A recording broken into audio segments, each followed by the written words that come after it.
Welcome to Phil Wilson Chats with Celebrities.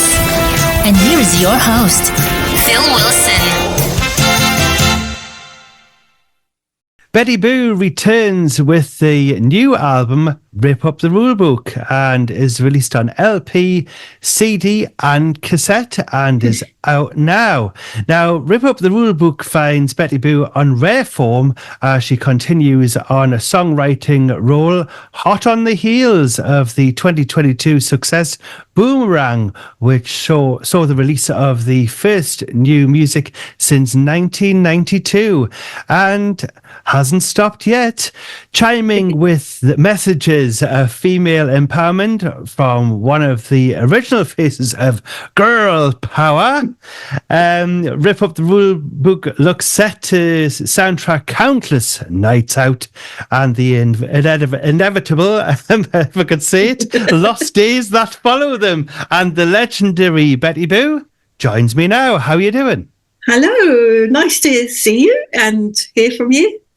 Yeah, it's wonderful to catch up with you there. Been a fan of your music for many, many years and absolutely loved it as well. And all of your videos and everything, which were, especially, Where Are You Baby, with all of the kind of thing going on there. Lovely, colourful videos and such like, and great music as well.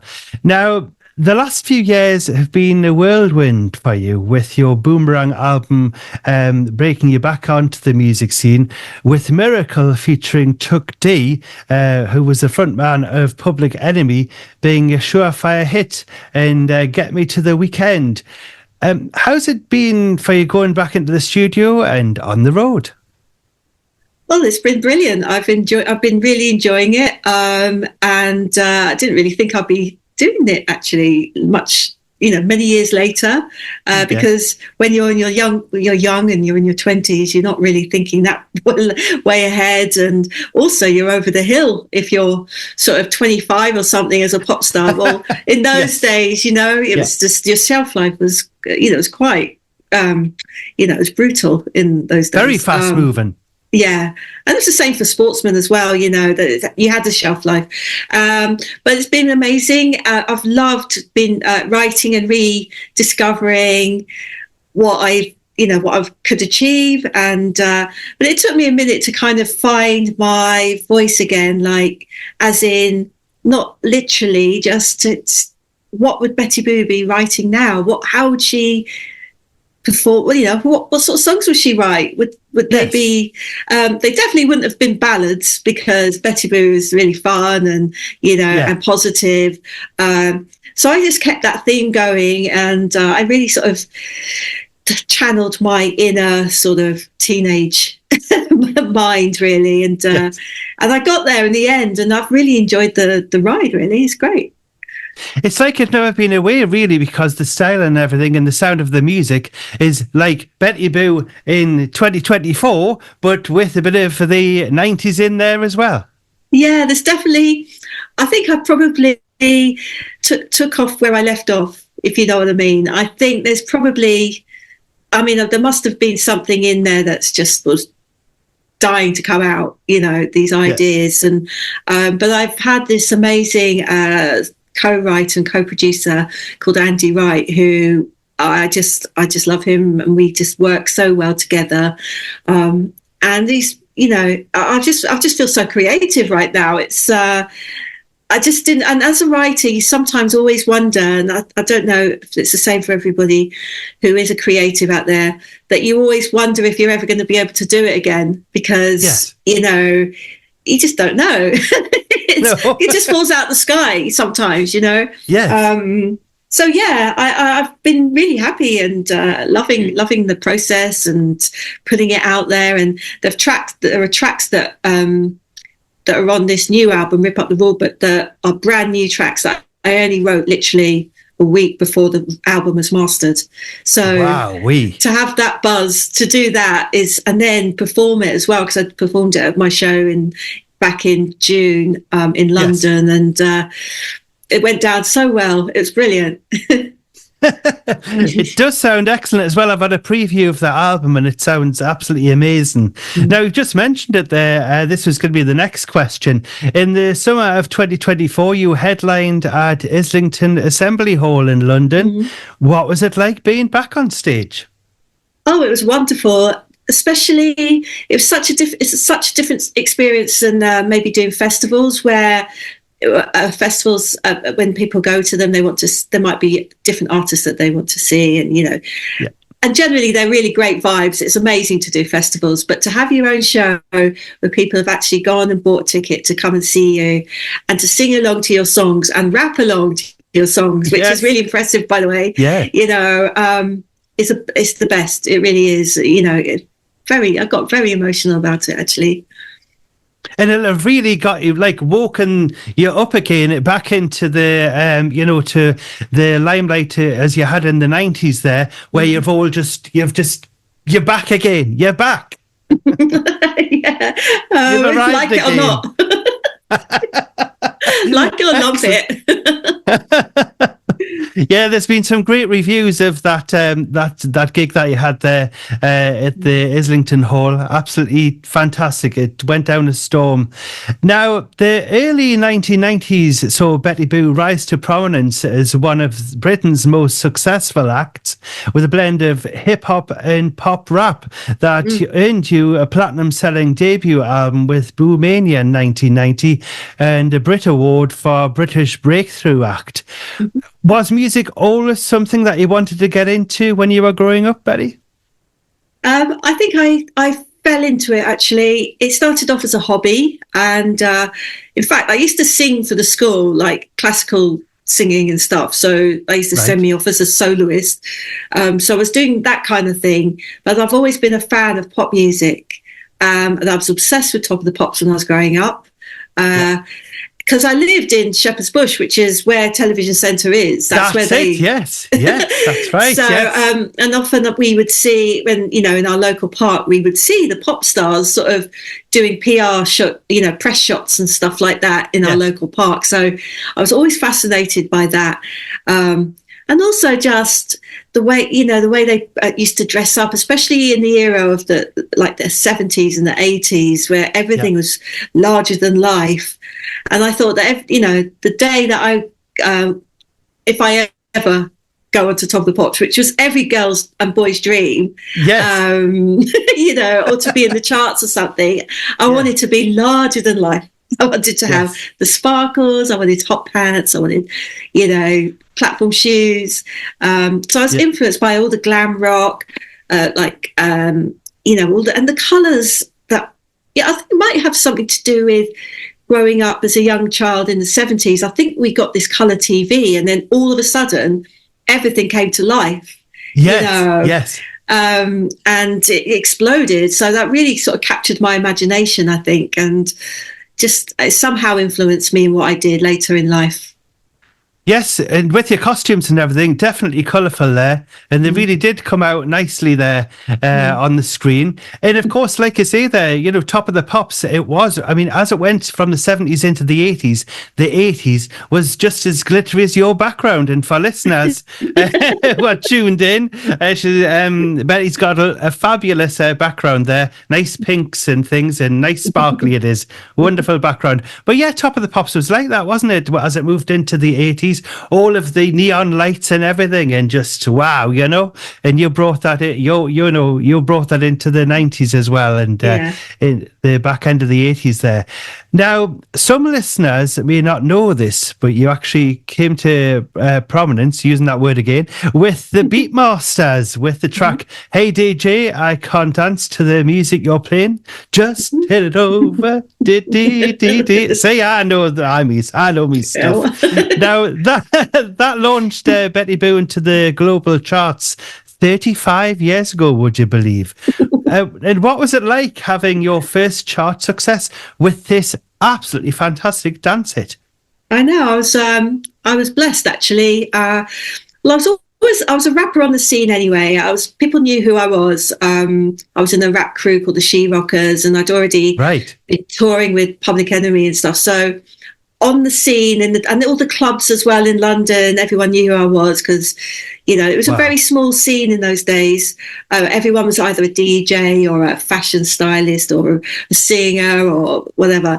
So anyway, the Beatmasters had already had some chart success, and they were the sort of the pioneers of this hip house kind of sound, you know, hip hop and house music. So, and they had hits with the Cookie Crew and an artist called MC Merlin. So their third single, they'd sort of produced the song and everything, but they needed a rapper for all the verses and somebody to perform it and front it. So they, at their record label, approached me and said, would you be interested?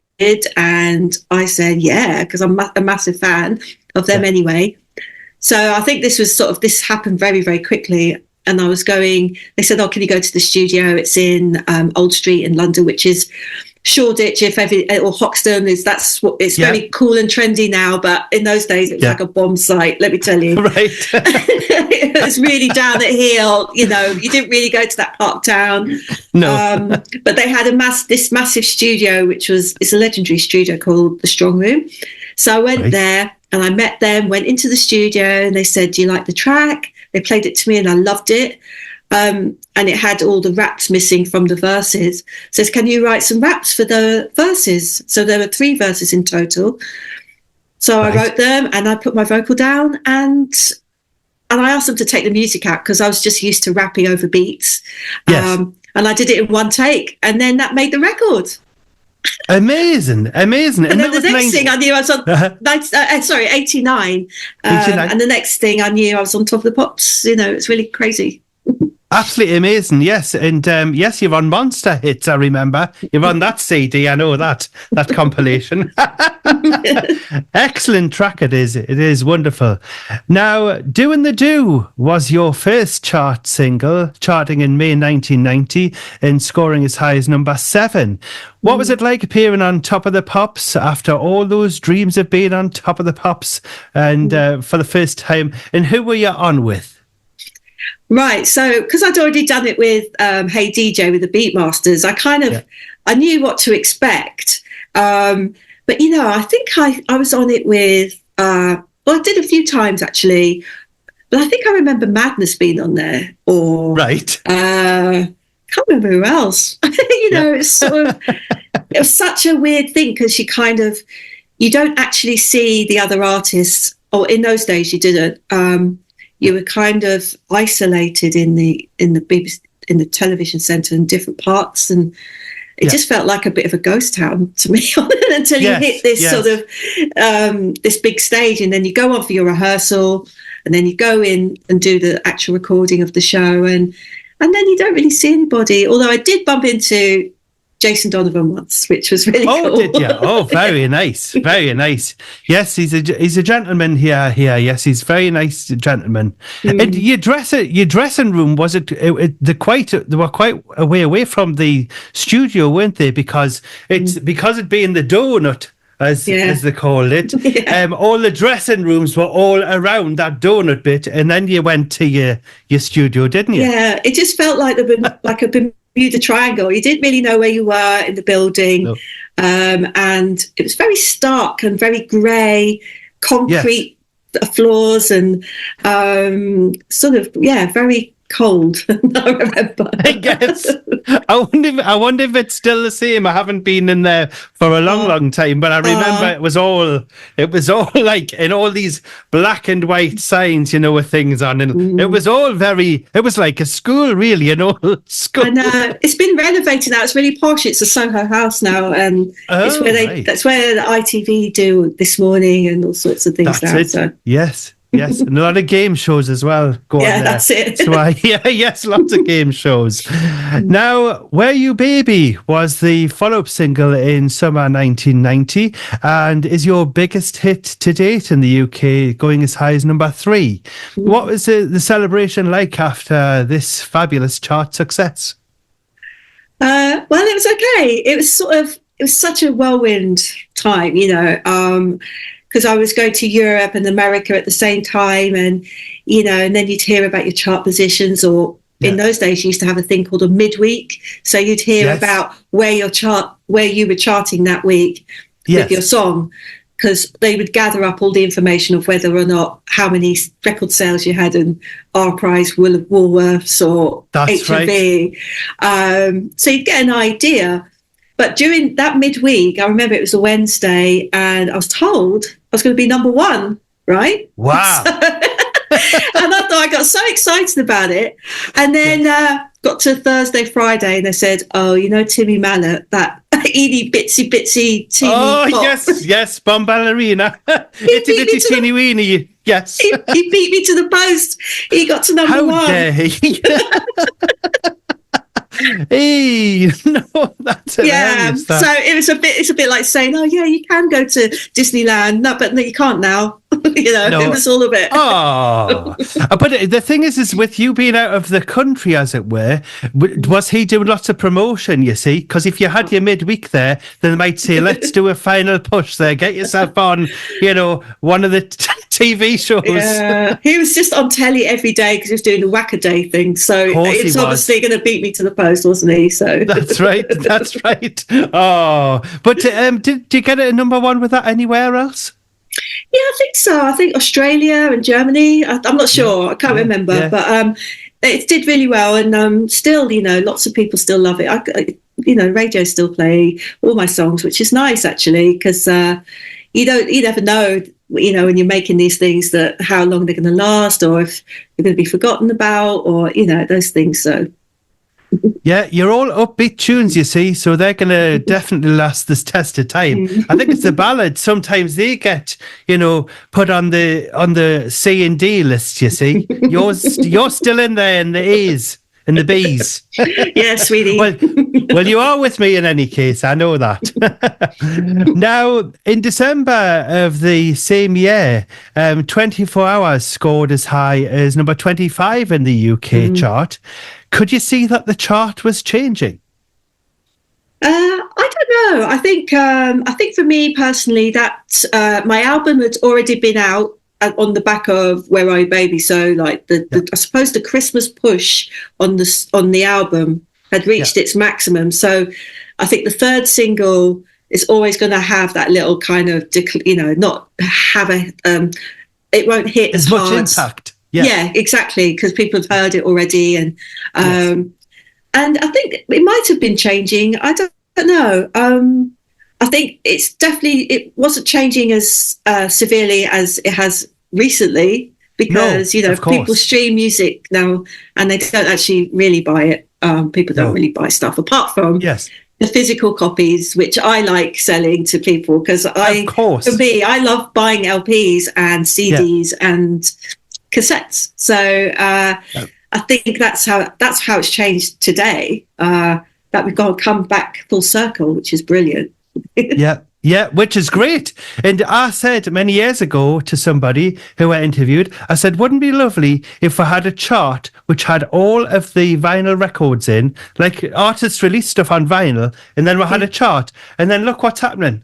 We need a singles chart like that now. You see, we'll have a 7-inch singles chart, a CD chart, and the downloads, they can have their own bit, and then we can see who the stars are there, because the records, they just love them. Yeah, I love them. Yeah. Now the summer of 1992 saw the single Let Me Take You There score as high as number 12, which I thought was a great hit. What happened after 1992, as you must have been worn out with all of the work you were doing? Well, I was just, I love making that record, because I signed to a big major label, and they just threw loads of money at everything. So I was able to do really posh videos, and, they actually really looked after me. It was my first record label, Because was there 4 tops on that one? Was it the 4 tops? We sampled. Yeah, that was, I can't remember the name of the song, but it was, I always loved taking a little bit of a sample to make the song sound a little bit different to your normal song. So texture-wise, it's got this real lovely soundscape, and and it's got a summery kind of shimmery feel to it, which I think is lovely. Yeah, I really enjoyed making that record, but and the video as well. I mean, we built a whole set dedicated to this video. So they built a swimming pool. It wasn't very deep. It was only about that, Right. like a paddling pool, but it was made to look like one because it had a diving board and loads of extras. And in fact, it was the actor Ray Fiennes. It was his sister Martha that directed the video. So yeah, she's quite a well-known filmmaker, and she did that before she did anything big. So so it's got a lovely filmic look to it. But videos in those days were really lovely to make. I mean, videos are brilliant these days if you've got the big budgets, like if you're Megan Thee Stallion or Nicki Minaj, they're like millions of dollars now. But that's right. Back when I was doing stuff, making videos like that with British directors and stuff was a really nice thing. Yeah, and now they're still doing the CGI thing, and they need to get themselves out and about with the camera and, things like that, because, we've got all of these drone shots and things coming up, I'm sure they look quite good, but I don't like this CGI stuff. No. Yeah. We like the real deal. Yeah, we like the real deal. Definitely love the real deal. Now, in 2022, you came back with the fabulous album Boomerang. What was it like coming back, and what inspired you? Well, it was brilliant coming back, and I was approaching, before the big lockdown, I was approaching a big birthday, the 50. Yeah. So, and really, in the back of my mind, I just thought, well, you've always wanted to make a record, but if you're not going to make it now, when are you going to make it? Yeah. So I started the process. I met Andy Wright, my co-writer and co-producer, and we started something, and it was something very special about our relationship and how we worked. Yeah. And then the big lockdown happened, and then we thought, let's just carry on writing, virtually. So we did a lot of Zooming, and we'd record some music. I used to record all my vocals at home and write from home, and then send him the files, and then he'd come back with a draft of what he could do. So we just did this backwards and forwards thing, and we loved it. It was just kept us occupied as well, to be honest. Yes, of course. Yes, yeah. Because there was a lot of boredom involved, and luckily for me, because I live in the countryside, there's no one around. I was able to have a walk in the fields and things, and really sort of work out how I was going to come back and do this, and what was I going to sound like, and but it does sound, what the outcome has been, that I do sound like Betty Boo, like I do sound like I haven't come back as someone else. I think I've got this I've got a style that is me, and even though I've written for other artists, worked with Sophie Ellis-Bextor and Paloma Faith and stuff. Wow. You sort of work with them because of their personalities, and you work with their personalities and how they sing, and you think about words that they would say. Yeah. I had to approach it. I had to use my songwriting tools and my kind of professionalism to go into who I was again. So it was a good experience and a great process, and I enjoyed it. And I'm doing it again and again and again, and I'm loving it. Yeah, and it sounds great as well. I love the album Boomerang. Absolutely love it. And of course, I've played Miracle on the radio, and of course, what is it? Getting ready for the weekend. Get me to the weekend. Yeah, Get me to the weekend. Yeah, they went down really, really well on the radio. Now, your fourth album, Rip Up The Rulebook, finds you paying homage to your coming back. Sorry, to your. I'll repeat that question again. That's me getting messed up there. I do apologise. Right, we'll do it. Take two. Here we go. Your fourth album, Rip Up The Rulebook, finds you paying homage to your musical roots as a pioneer in the early hip-hop scene of the 1980s. During that period, you wrote and self-produced music as one of the she-rockers before ending up on tour supporting Public Enemy across the early 90s, as you mentioned earlier. And the album's track finds you duetting with one of the scene's true originators, Grandmaster Caz. What are your standout tracks from the album? Well, that's the title track, Rip Up The Rulebook, which Grandmaster Caz features on, is one of my favourites. It's a bit, they're all my children. Yes.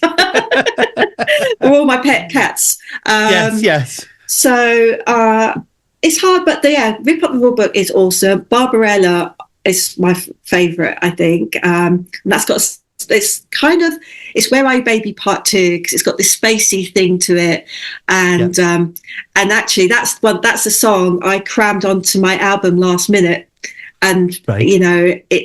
It's such a buzz to be able to do that, and then have it actually on the record, and there's plenty. One Day is great, which is the record that's out right now. All of them have got different styles. I've got one that's kind of got a new wavy feel to it called Good Night Out, which is kind of rocky, a little bit like, I don't know, it's a bit like Wet Leg or something like that. Yes. So I've got to think how many. I love Cupcake. Cupcake's a good one. Oh yeah, that's and a really good one is Heatwave with the reference to the slush puppy. Yeah. Yeah. You remember when you used to have a blue raspberry slush puppy, your mouth would go all blue, and that's right, your tongue, right? Yeah. And your teeth. Yeah, that's right. It's not a good look. But generally the whole album is really positive, and I feel it's really uplifting. There's a couple of songs. There's one song that's kind of not sad, but it's a slow tempo. But I just love changing the tempos of things just to keep it interesting. And you mentioned Cupcake, because that's kind of like I like to call it, because it's a short song. It's like an amuse-bouche. It is. A little interlude that sort of whets the appetite for the next half of the record. So, but it's really funky. That it's like I'd like to think of it like a bit like a 70s. Don't take this the wrong way, but it's like a 70s porn music. Yes. Like that, that easy listening music that you used to get. Yes. That's what it sounds like. Yes, excellent. But the whole album is really, really uplifting. And you'll have to get yourself out and about to buy Rip Up The Rulebook. Now, the vinyl revival is upon us, so I must ask you, what is the first record you ever bought, and what track would you play me if you had a record player right beside you right now? Okay, well, the first one, I think, was probably... there was a group called, was it M? Pop Music. Yes, M. Pop Music. Pop Music. That's right. Yeah, that's Pop Music. That's right. Yeah, Robin Scott it was, wasn't it? Yes. Robin Scott, M. yeah. M. Pop Music. That's a really good one, that one. Yeah, I had the 7-inch. And if we're talking LPs, Blondie, Auto American. I loved Rapture. That was probably my first kind of introduction to a female rapping song that was pop and really cool. And also like The Tide Is High on that as well, which was great. So, and also I loved Michael Jackson. I used to buy all his singles and things, like Off the Wall and that kind of stuff. Yes, Off the Wall sounds very, very good. And if you've got the CD with the bonus tracks on, you can hear them playing the bottles. That's right, yeah. And I think Janet Jackson's playing something on there, like a really really cute. It's lovely. It is. Great choices there, Betty. Now, unfortunately, you're not going to believe it. We've run out of time. So Oh, it just leaves me to say thank you so much for joining me on the show. Where can listeners follow you and buy your music? oh well, I'm on Instagram, Boomania1, and if you're interested in buying any of my music, like LP, CDs, cassettes, and any merchandise, it's on officialbettyboo.com. Excellent. Well, thank you so much for Betty for joining me on the show. And would you like to come on the show again, or have I frightened you away? Yeah, definitely. We'll have fun. I'll change the background, but it'll still be sparkly. Lovely. I love it. I love it. Well, finally, could you please introduce your latest single, One Day, taken from your brand new album, Rip Up The Rulebook? Okay, so I'm Betty Boo, and this is my new single, One Day, taken from my new album, Rip Up The Rulebook. That's excellent. Betty Boo, thank you so much for joining me on the show, and all the best. And it's great fun. Thank you.